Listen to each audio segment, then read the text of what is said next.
Hello everyone, welcome back to Game Explained. Today we're going to look at 10 minutes of Paper Mario the Origami King gameplay. We're just going to break it down. So starting at the beginning, this looks like to be the beginning of the game. I'm guessing this is...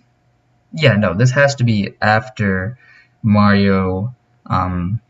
They try to escape in the clown car and he gets knocked out and he falls into this area which I'm pretty sure is called the Whispering Woods. Um, so then, um, so then he goes to help out the Toad. So, and it actually shows how you help the Toad. So yeah, so basically, this just confirms that to save a Toad, you just have to hammer it. That's all there is to it, guys. So then we keep going. Looks like a little camp. This is very interesting because this is the first time we see the confetti. So this looks worrying at first because this just looks like Color Splash basically. Color Splash had the paint, you get paint from battles, but at the same time you can get paint from basically anywhere from the overworld.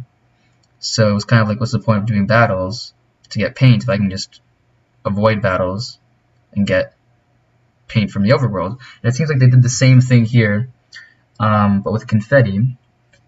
Not everything, mind you. The flowers do make sense. They have like the confetti as their petals, but also, okay,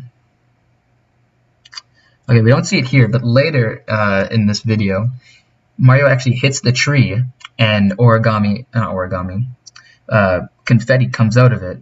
So you're going to be able to get confetti from a lot of things, guys. But another thing I noticed was that you don't get much. And I think that's how they kind of, they're trying to save this, because look, I'm going to show you guys how much confetti you get just from hitting these flowers. Barely anything, really. But then when he finishes this battle, alright, so we're going to watch this.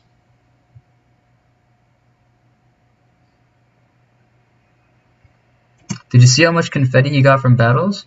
Yeah, so that's kind of what they're doing. You know, you can get confetti from the overworld, but to speed up that process a lot, just do random battles, I guess.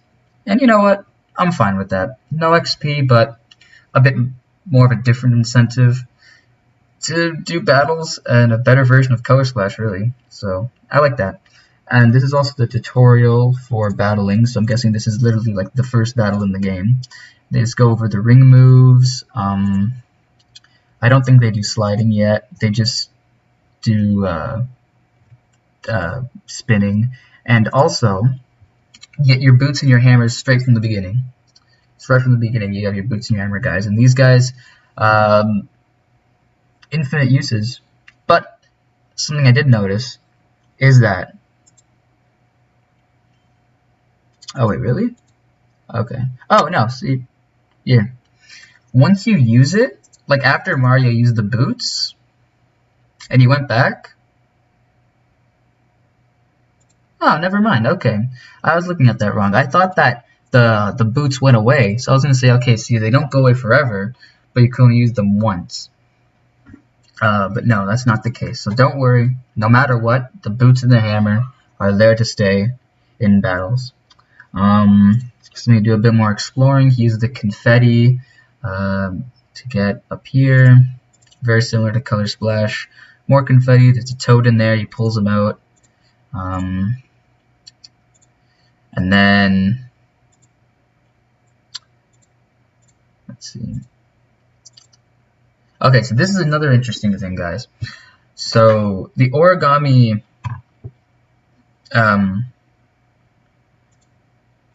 characters, the origami enemies, what I'm wondering is there really going to be any random encounters in this game?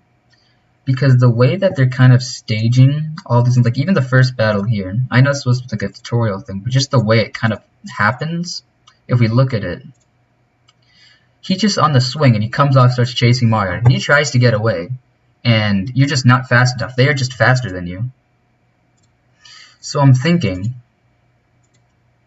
maybe there really aren't just any, like you don't have a choice of who you fight. It's either going to be scripted like this, or they're just going to charge at you, no matter what, really. And it's going to be very hard to get away from them. So I do think that they're just trying to make a better version of Color Splash with this. And whether you like that or not, I kind of like it, but I can understand why you could be disappointed over it. And this is actually when they talk about sliding, which is interesting. So then we keep going, and again, guys, so puzzle bonus. So all the battle bonus, I remember in the trailer, they only showed clear bonus. We thought, okay, maybe this is for XP, the rest of them. Nope, just more coins, but coins do have a little big use in this game, which is good. But look how much confetti you get from battles, guys. So battles are actually going to be somewhat important if you want to try and speed up getting confetti, make things a little less tedious. So now we get into Toad Town, just completely destroyed by King Ollie. Really cool, actually, really cool detail. Yeah, definitely looks like it's just been completely run over. They did a great job with this. Amazing graphics, guys. But then, this was actually shown in the first trailer, I think. These like paper mache creatures, and now we actually get to see what they do in gameplay. How do they work? They aren't. You don't actually go into like a regular turn-based battle with them. Also, it ends up kind of becoming like a beat 'em up with these things. These are just like overworld creatures. You just beat up basically. Because look what Mario does, guys. He just hits them. That's it. You just go up to them and you hit them. And then they charge at you. And yeah, you have to dodge their attacks and you break them. Lots of confetti. A ton of confetti, guys.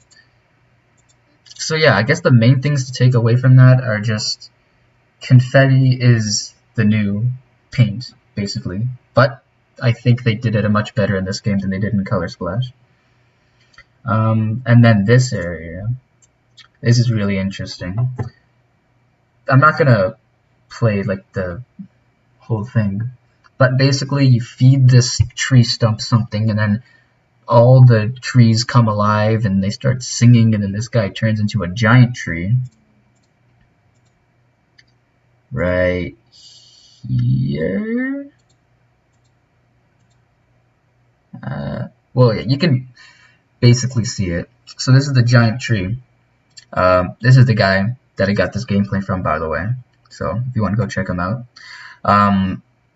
But what's interesting about this tree, actually, is that in a trailer I saw, I'm pretty sure it was a trailer, we see Mario and Kamek at the foot of a giant tree that looks very similar to this. So I'm wondering if maybe you come back here with Kamek, maybe, or if that's maybe that's a different tree. But if it isn't, if this is the same tree that you come back with Kamek with, that's interesting because they did talk about this being an open world game. So who knows? Maybe maybe this really isn't a linear game at all. Maybe you are going to be switching between areas on the fly. Only time will tell. But yeah, that's it. See ya.